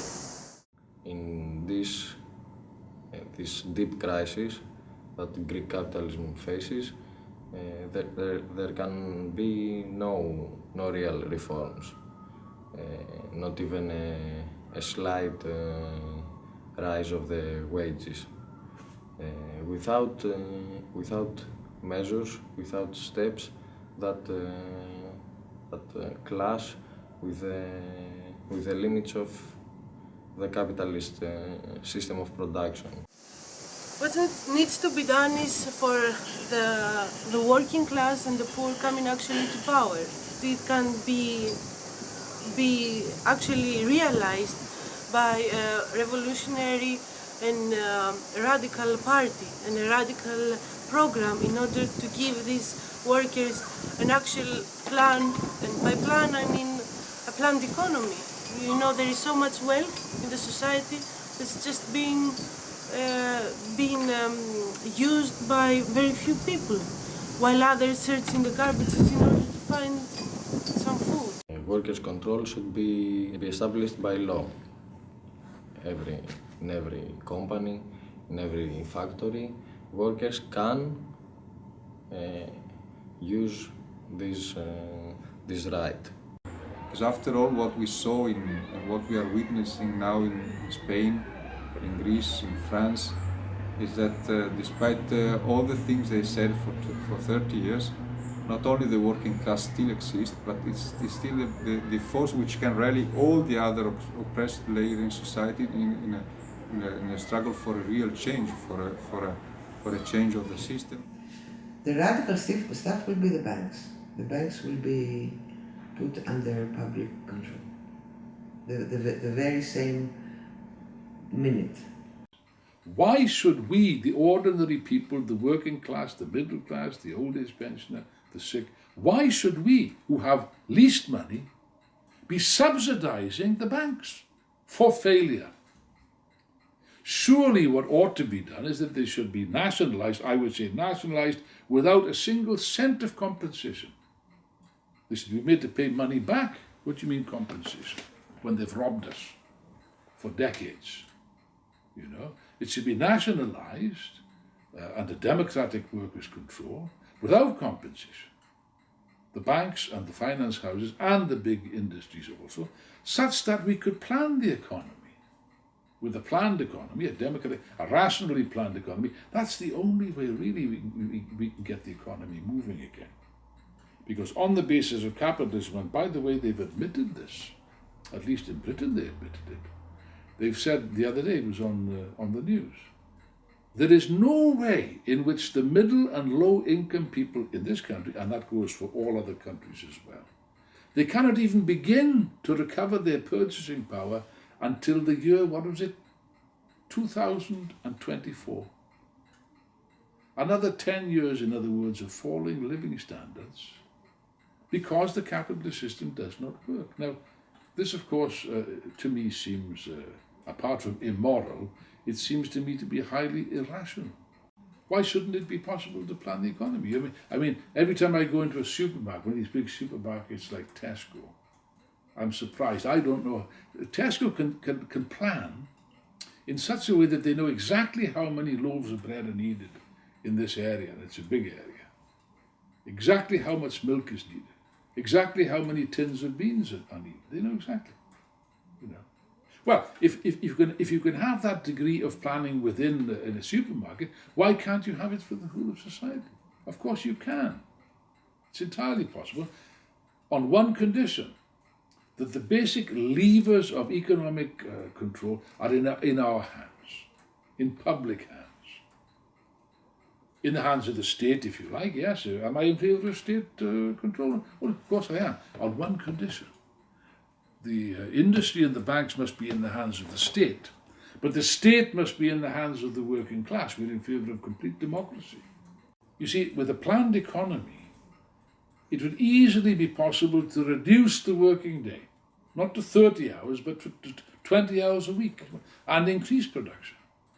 You know, how would you do this? Well, look, isn't it absurd that you've got millions of people unemployed, while those who remain at work are working longer hours than ever before? Isn't that absurd?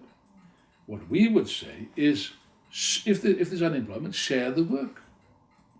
Let everybody work and work less hours.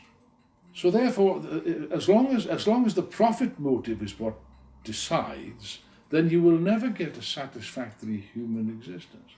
What we would say is that the introduction of modern machinery and technology, which we're in favour of, should serve to reduce the working day to a minimum expression, thereby freeing people to develop themselves physically, mentally, intellectually, spiritually, if you like.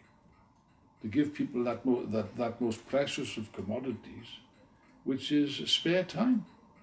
As Aristotle explained that 2,300 years ago, when he said in the Metaphysics, man begins to philosophize when the needs of life are provided. That's the real meaning of socialism. When Engels said that socialism is mankind's leap from the realm of necessity to the realm of freedom. The only program that can give a solution to the working class, the socialist program, a program that will organize the economy in a democratic way, and of course a program that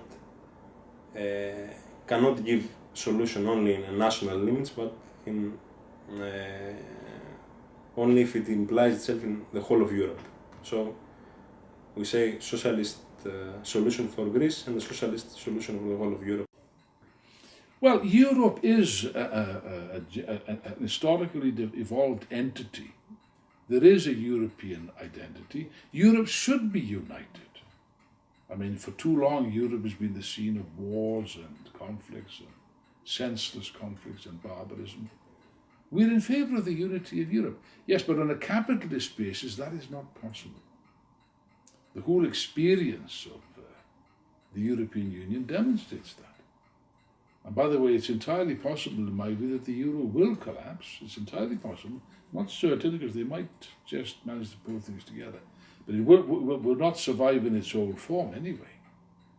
And in any case, the whole thing is breaking down. Far from eliminating nationalism and chauvinism and racism, they've enormously increased. If the Greek workers were to take power, let's say if Syriza, if Tsipras had a socialist policy, a genuine socialist policy, would take power in Greece and then appeal to the workers of Spain, of Italy and France to follow his example, as Lenin and Trotsky did in the time of the Bolshevik Revolution, just think of the impact that would have. I think it would have a far bigger impact on people's minds than the Russian Revolution of 1917.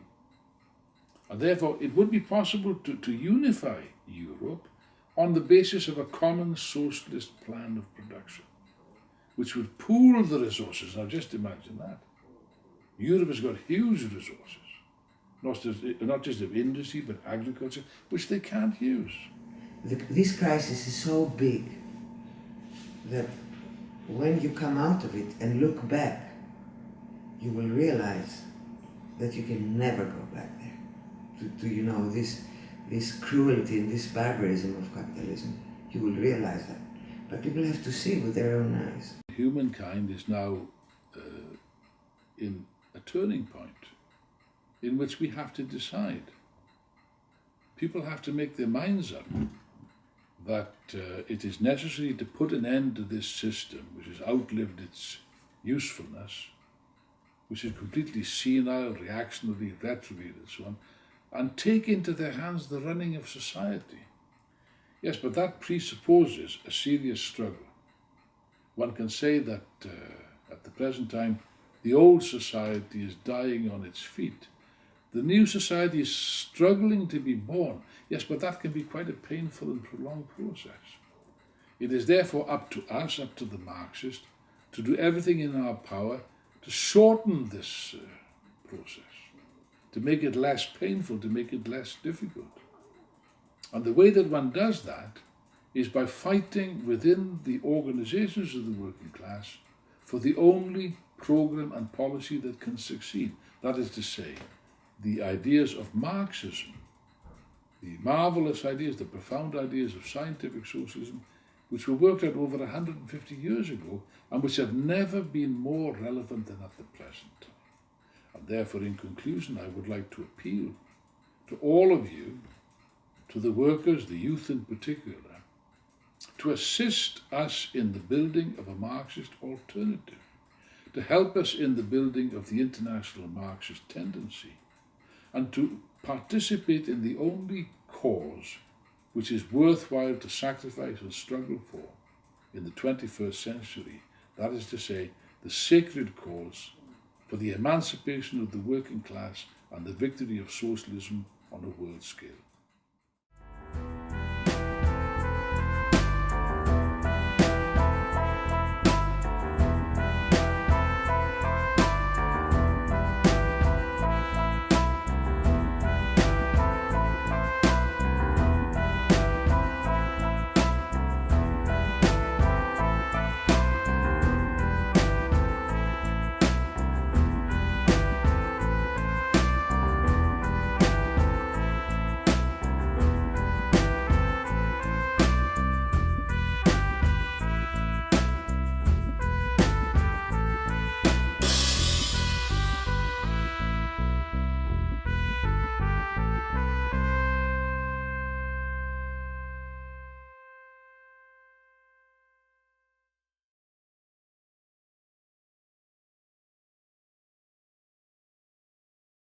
Suicides or attempted suicides every month. So all this monstrosity of barbarism, where people's life don't mean a thing. They don't mean a thing. They just squeeze you down like worms, like nothing. And the more they squeeze you down, the more you lie down and expect them to squeeze you, you know? This is something I will never understand.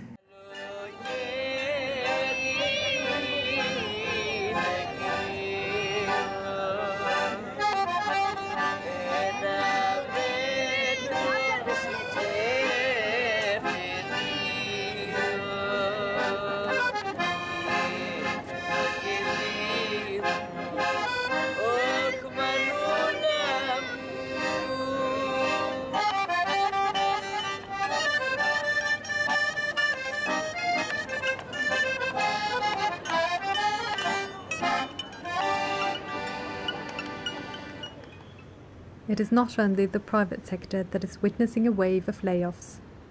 The workers in the public sector are being laid off in the tens of thousands.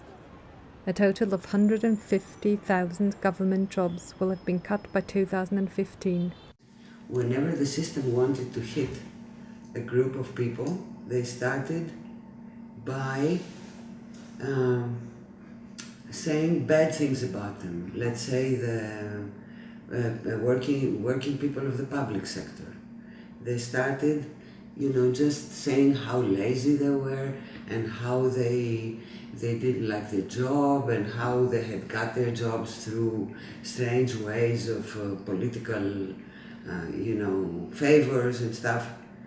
And whenever they started to hit one group, you knew that something was coming against this group. So they brought one group against the other. The farmers, and then the workers, and then the people working in the specific industry, and then the doctors, and you knew it. And that was a huge problem, because until now their propaganda is still going on. That which is the neoliberal, the Milton Friedman doctrine.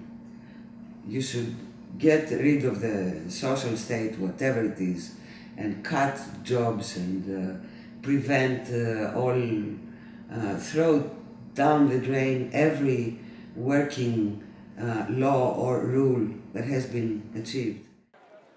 Just before the start of the new term at university at the end of September 2013, the government announced the overnight removal of almost 2 in 5 administrative personnel from the University of Athens.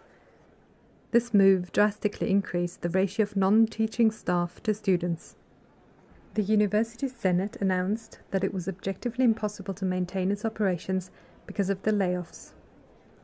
7 more universities around the country have also announced a suspension of all activity.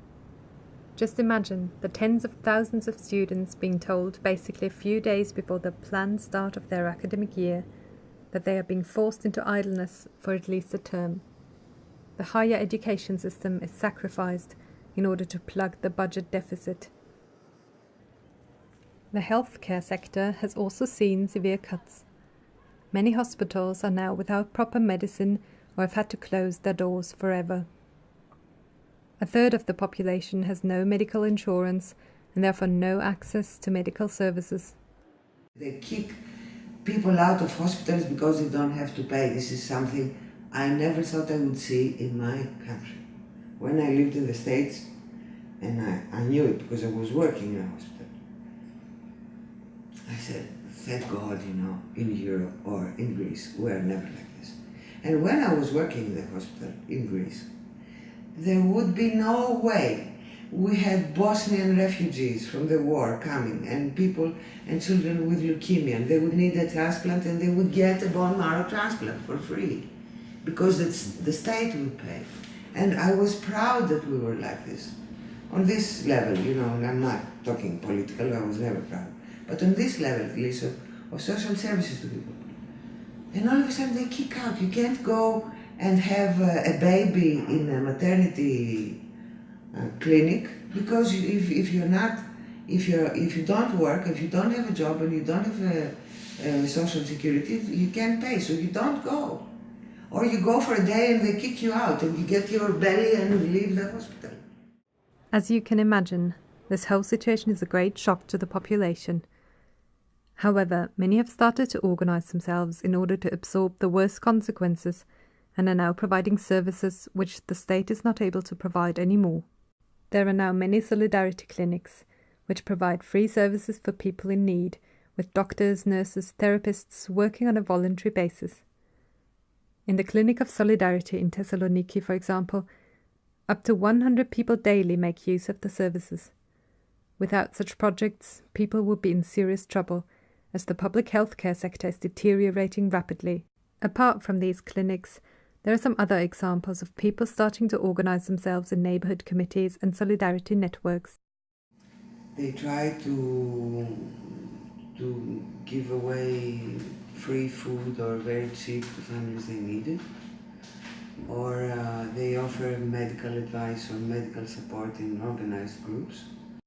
For example, in my group, we have movies every now and then, and we organize talks that really get people together and talk about the history of the crisis or the politics of the crisis, and you try to get them involved in whatever needs to be done against the crisis and organize themselves. In another example, journalists have created their own newspaper and run it as a cooperative.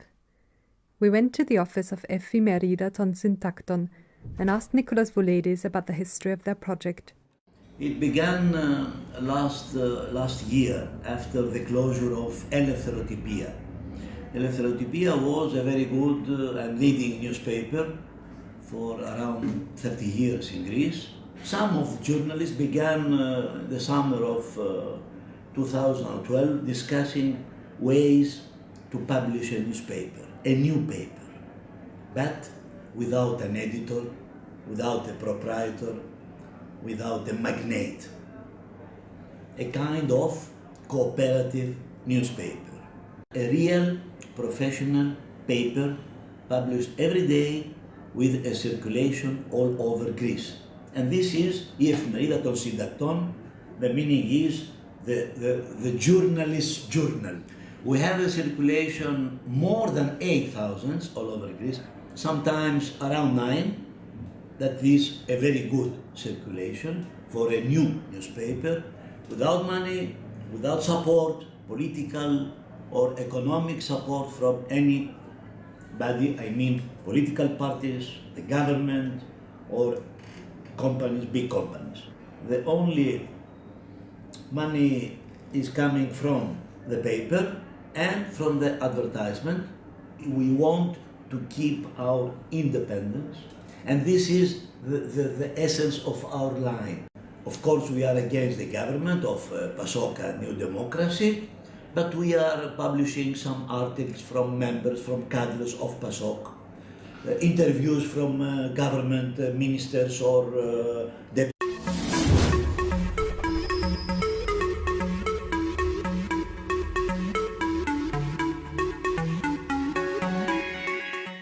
As you know, the Troika mission has concluded what it had to conclude. That's good news for Greece, and that's good news for the euro area. I was discussing with the Prime Minister the fiscal targets of Greece, the structural reforms which have to be undertaken by Greece.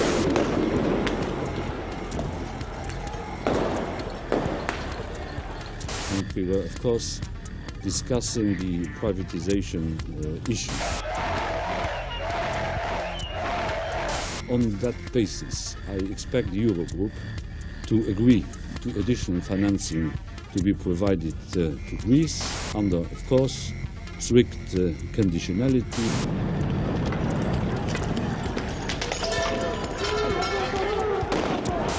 We have seen a growing lack of faith in our governance structures.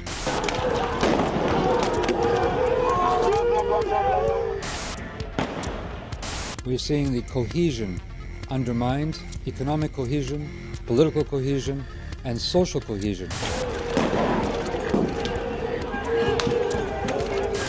And it's a challenge which is not just for the future of Europe, but for the existence of Europe.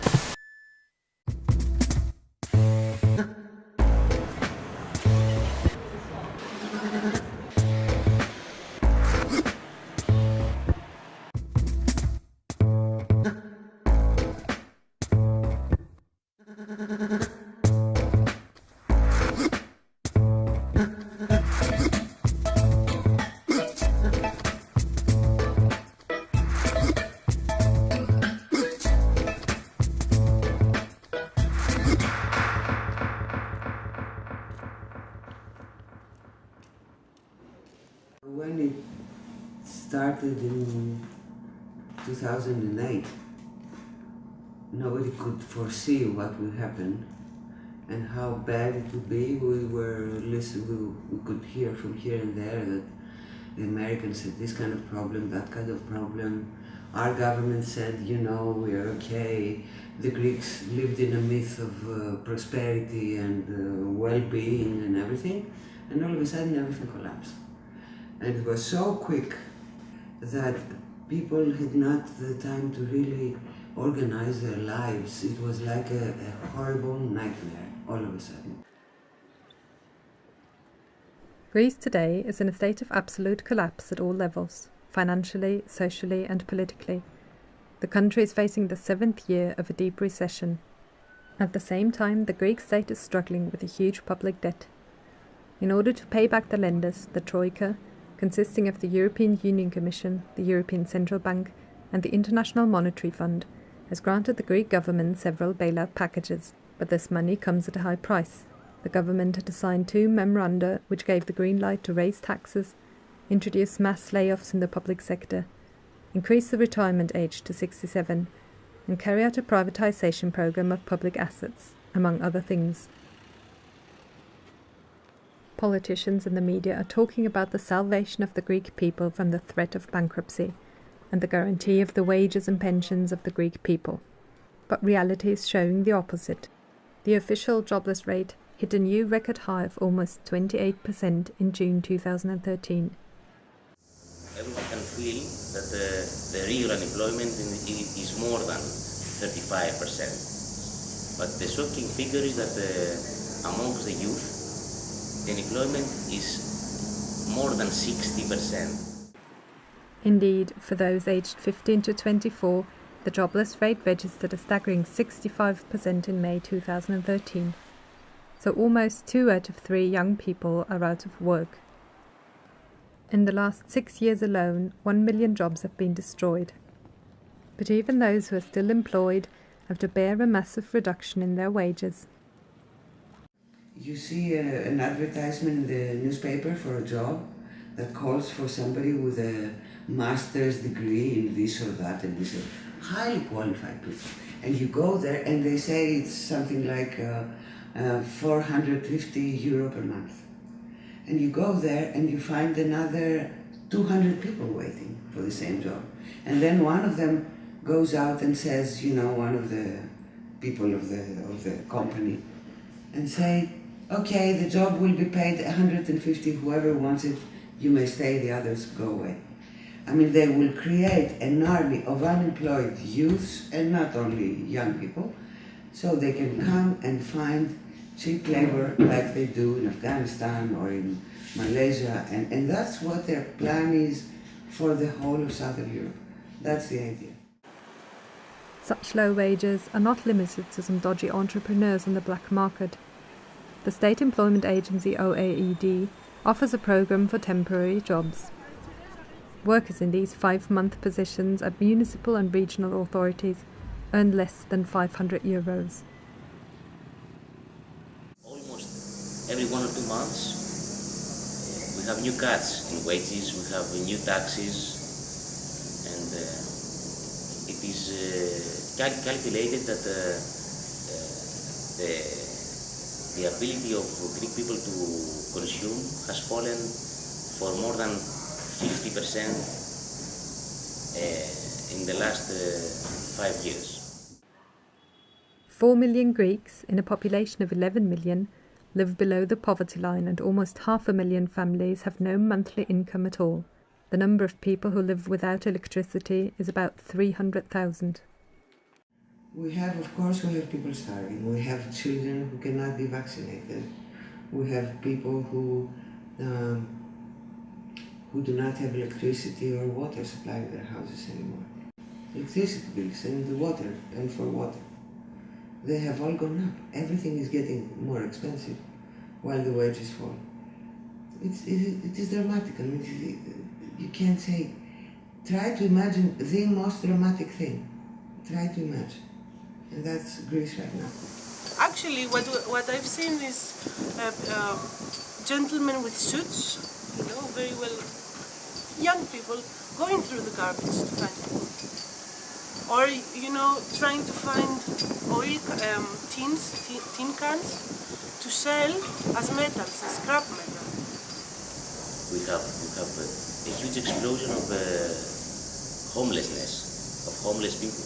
You can see from their faces that some years ago they were just ordinary people, and this is a very shocking feeling for the Greek society. According to estimates, there are now over 20,000 homeless people all over Greece, although the real figure could be much higher. We started seeing friends who lost their jobs and they ended up in kitchen soups, cuisine on the street to find food, and they couldn't pay their rent and they couldn't pay their loans they had in the bank. And people started getting poorer and poorer, and of course started getting angrier and angrier as the time went by. So in my neighborhood,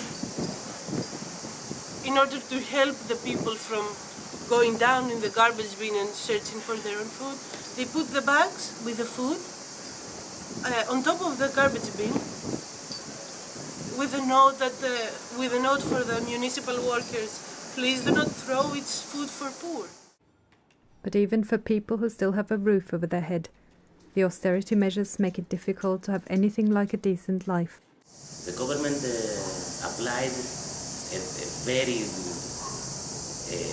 serious tax in the oil of heating. During the winter there was this phenomenon which was very, very interesting and at the same time very shocking, that people used to buy stoves for wood,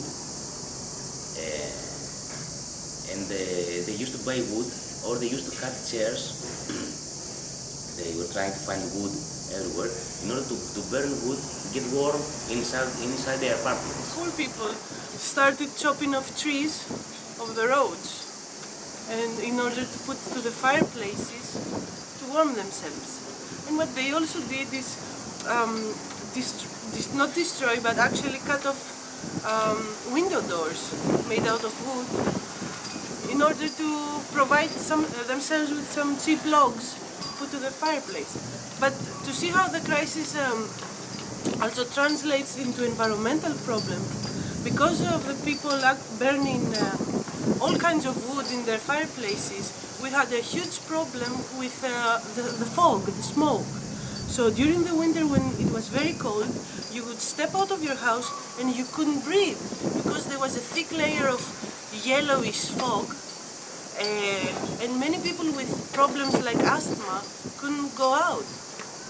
And this situation brings Greek people back decades, not only years, it brings people decades back. That was the situation during the 40s. This is not the only aspect that reminds people of the intolerable times Greeks had to live through during the Second World War and the period afterwards. Orphanages now are not mostly filled with people, with children that do not have parents, but they host children that their parents cannot provide them with food. So what they do is the unemployed parents leave their children for 5 days to the orphanage and then come back and take them for the weekend. And that happens if they have gained enough money to provide them, to feed the children. The situation is so bad that it not only threatens the life people were used to, but threatens their lives as well. The median life expectancy has fallen by 2 or 3 years, which is horrible. In peace, it's not a war, but it's still like a war. People jump off the balconies, commit suicide, and they commit. You see this suicide that is like they commit suicide in a revolutionary way. They do it so you know. They don't just really take a drug and wait to die peacefully at home. They jump off the window. They jump off the balcony. They shoot themselves in front of you. They hang themselves in their houses. Very dramatically, very theatrally in a way. In 2009, Greece had the lowest ratio for suicide in the OECD group of industrialized countries. But according to official data, the suicide rate has doubled since then. There are now, on average, about 70 suicides